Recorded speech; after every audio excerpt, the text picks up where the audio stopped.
Left center field, Hendon waits for it. He's got it!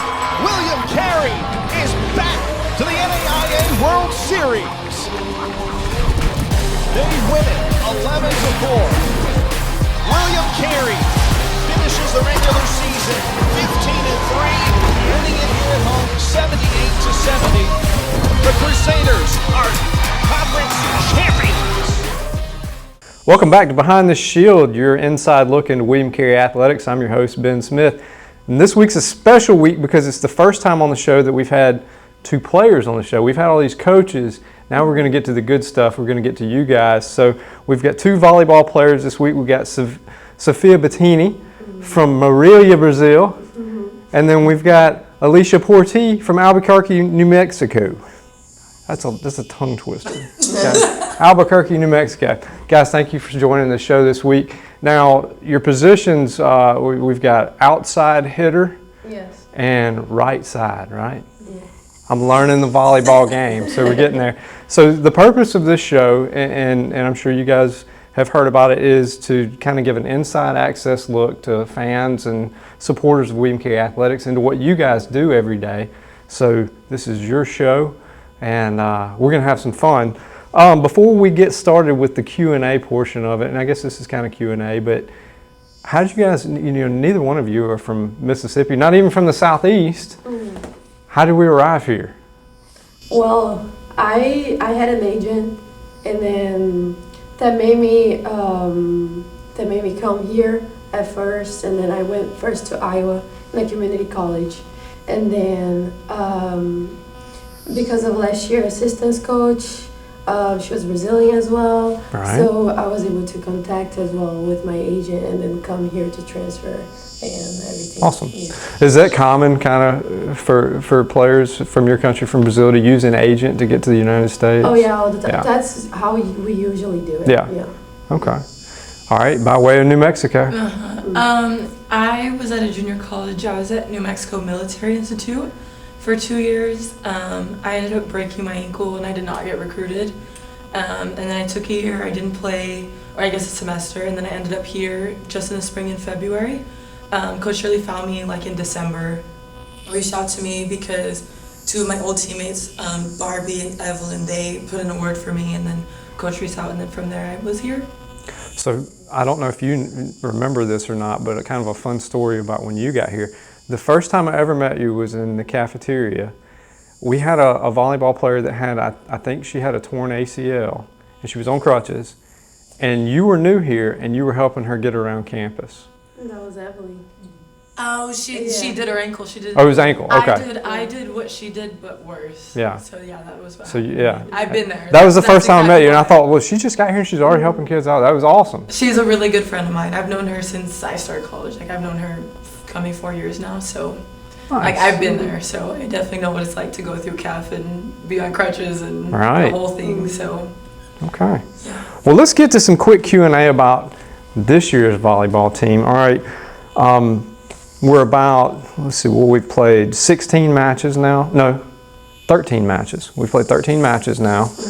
A really tough schedule to begin the season. Oh yeah. Okay. But we're kind of, like, I've watched you guys play, you're getting in your groove. You've got a good team. Explain the chemistry on this year's team, because we lost a lot of people from last year. So a lot of new faces, and I know it's hard when you can have good players, but then getting good players to all play together. So kind of a little back and forth here. Explain the chemistry for this year's team.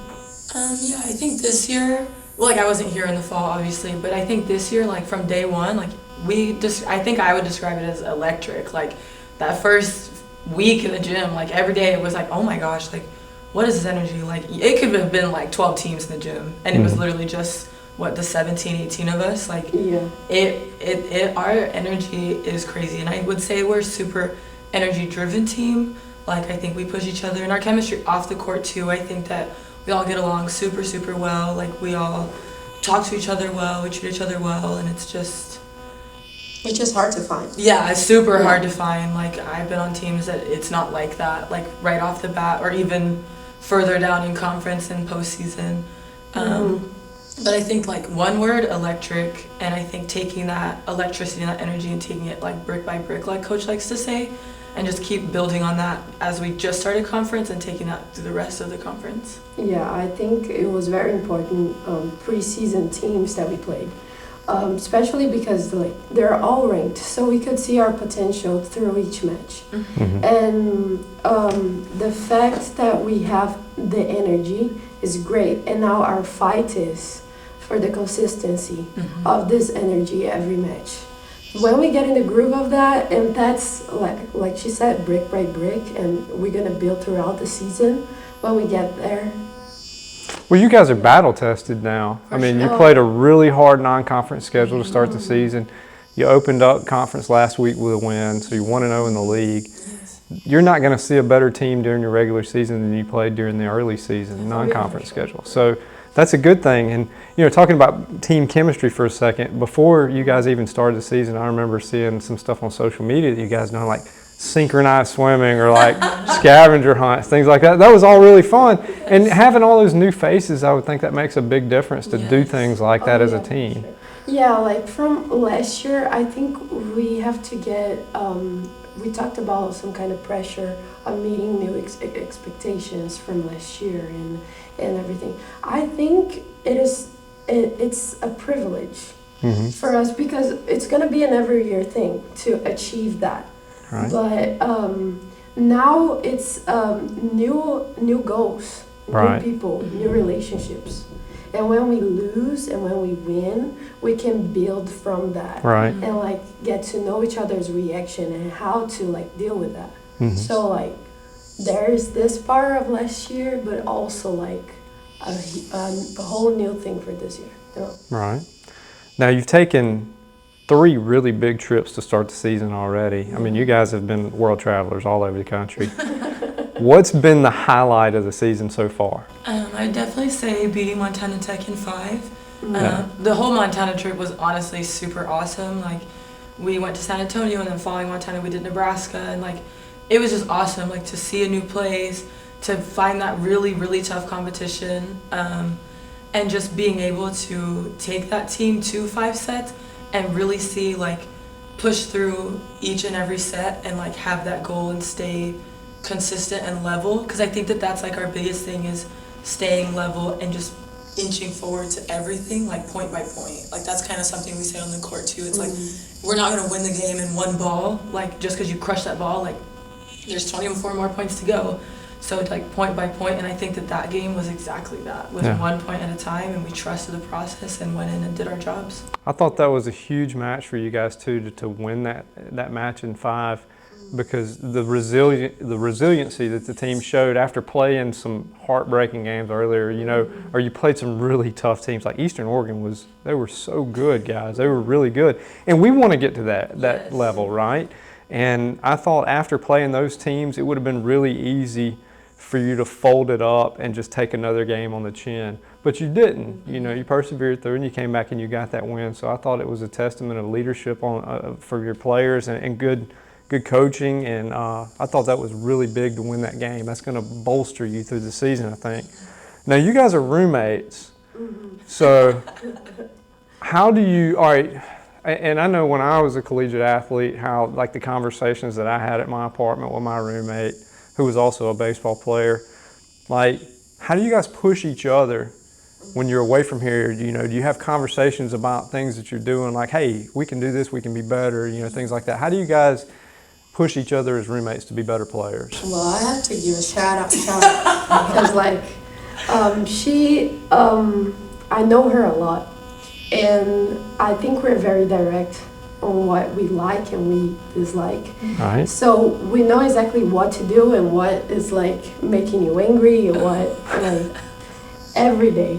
So little things like open up the window and like to wake up. It's just things that make me better every day, and that we talk.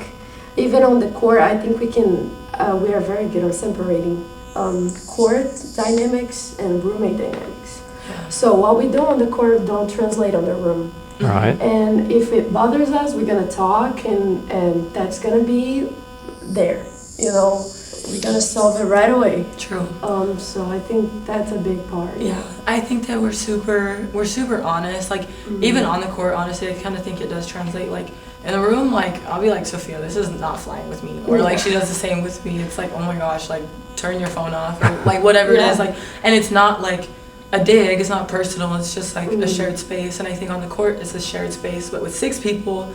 And so for us, it's like if I'm doing something, Sofia knows she can come to me and say whatever it is, or go on the bench or in between like sets and be honest. And then in the room, we go back and we talk about practice or games or what we need to work on, or make sure we're handling. What is our focus? Like it's very open and honest, and it's very real. Like it's not like fake. It's not like she can come and be like, yeah, I'm perfect. No. She doesn't do that. But like, for example, like people aren't playing with, like, no, like you have your role and I have mine, and we're gonna work together to make it work. Yeah, as well as I know her outside of the court, so I know that there are things not relevant there that may influence it. Right. So I understand that better, and I can bring that to the other girls as well, so we can help each other. I think that's a big part, and she does the same for me. So yeah, separating the two things is, I think being a part of the same team and being roommates at the same time probably helps build some trust there. Like, you know, you live together, so when you have to go on the court or practice or games or whatever, you trust that other person because they live with you. Yeah. You know, and that probably helps. And I think too, like, because of our dynamic as friends, like our friendship is real, and like we are honest, like it translates onto the court, and it's not. I lost my train of thought. I was gonna say something really good and I lost it. That's okay. I don't remember, but well, let's move on to the next one then. Pre-game routines, superstitions. We have any? Yeah. Okay. Well, mine, I have a ponytail that it's like, I use it for 3 years in a row for every game that I played, every practice. And it got so loose, and I cannot use it anymore.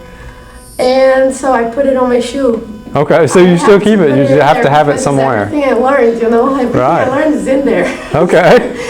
So ponytail holder that now resides on your shoe. What about you, Alyssa? I think my shoes have to be really tight. Like, I don't know if it's a narrow foot thing or what. I don't want to feel my toes in the game. And I have to warm up both of my arms. Like, I'm right-handed, I hit right-handed, I don't do anything with this arm, but like, if I only warm up my right arm, then I feel like this. Yeah. And then because we're partners warm up. And I'm like, do we have to do both? And I'm like, yes, like I have, let me go. Maybe one day I'm gonna, and you'll never know. Yeah, for game day, I just do what my body wants. Right. So like when my body asks, I feel like if I respect that, it's gonna respect what I want to do. Like, it's gonna do what I want.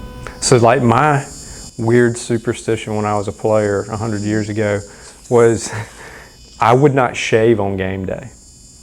Why would you?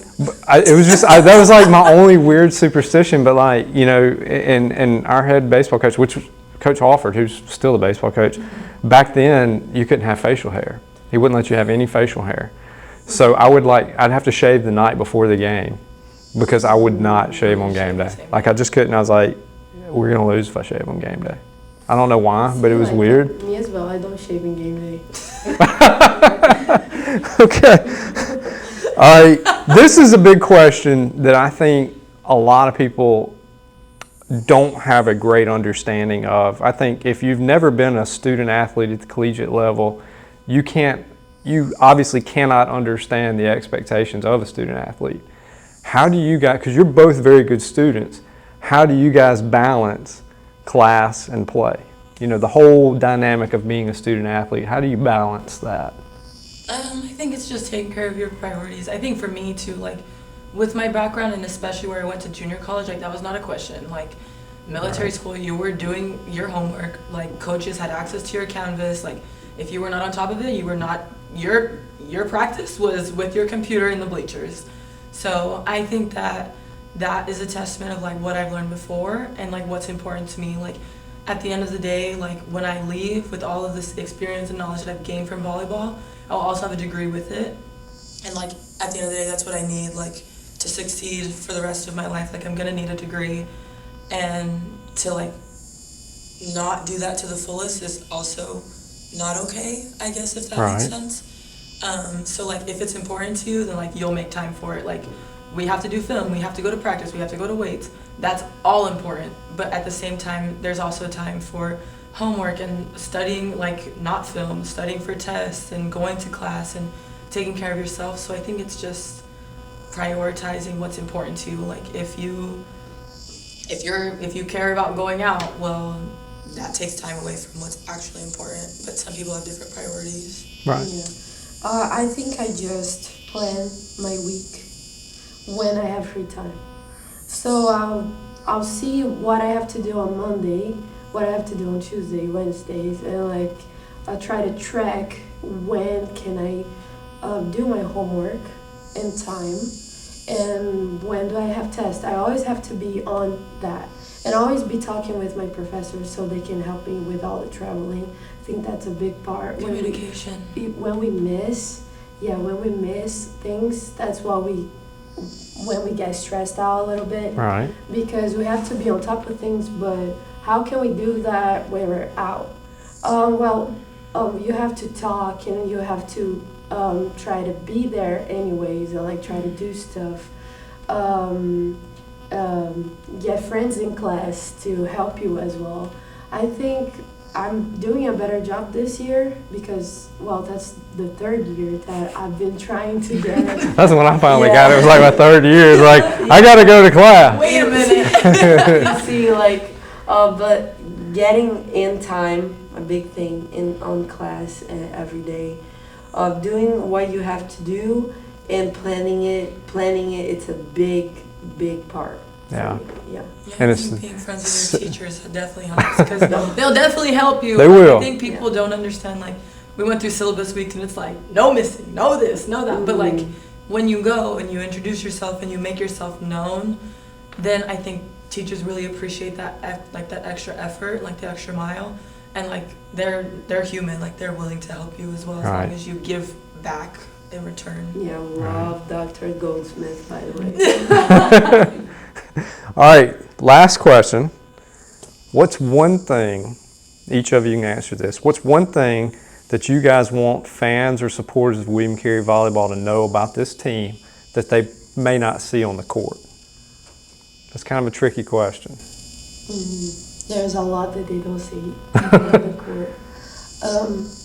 I think mainly when we go and practice, we try to focus on one thing to get better each day. And each day is a battle for what we have to focus on. And we talked about, even today, about the uncontrollable things and what we can control. And seeing, for example, that Alyssa, she made a better move in the block. They might not see that.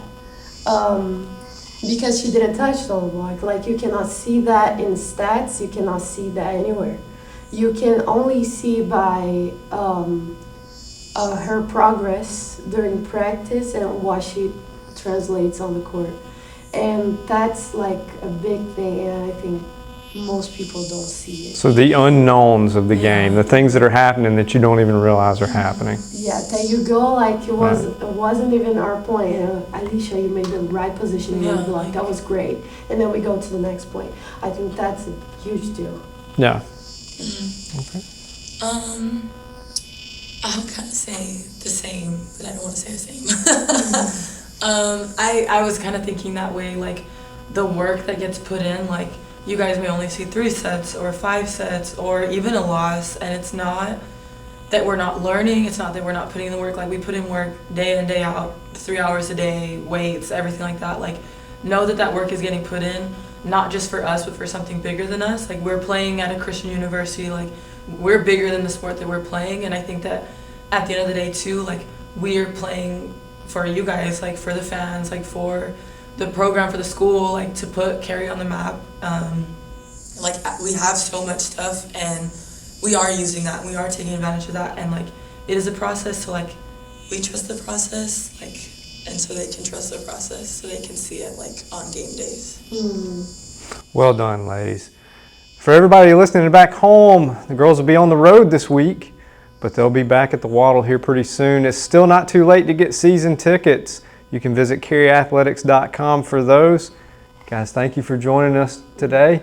And until next time, armor up.